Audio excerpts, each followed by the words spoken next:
We are on Baba Metzia Perek Chet Mishnah Tet, last Mishnah in the 8th chapter of Baba Metzia. More renting laws. So says the Mishnah, Hamaskir Bait L'Chavero. You rent a house to your friend. The landlord rents a house to his friend. And the house collapses. So forgetting the damage, meaning I've got a lease. I rented a house for a year. Now you got to provide me a house. Chayav Lahamid Lo Bait. He has to Lahamid to construct a house.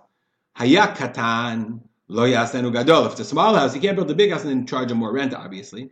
He can charge him less, I guess, if he wants. Gadol lo yasenu katan. If he may have had a big house, he can't build a small house.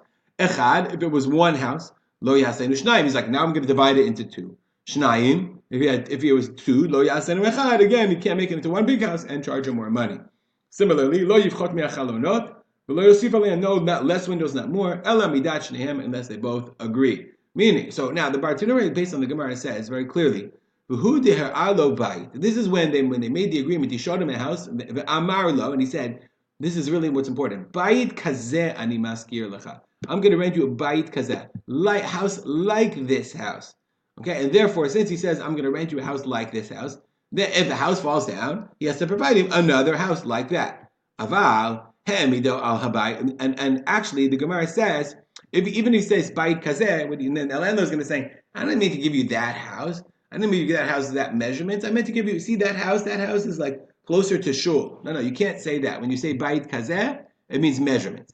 If he came to the house of Amalo, bayit zeh, I'm going to rent you this house, not bayit kazeh, but bayit zeh, v'nafal, and it falls. And he doesn't have to, he says, listen, I rented it for you. There's no house. I told you can have that house. It doesn't exist anymore. What can you do? The wind blew it down. Sorry, you have to find another house. So I guess if you are a landlord, never say bayit kazeh. Don't say a house like this.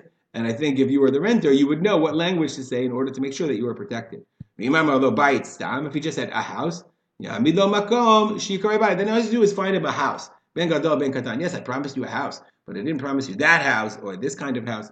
So I guess, like every lawyer will tell you, the language that you use in a business agreement is what binds you in the agreement. And that's why you need a lawyer to tell you what you should agree to and what you shouldn't. We'll stop here and dedicate our learning to the memory of my father, Harav Simcha ben Yitzchak Karman. Have a great day.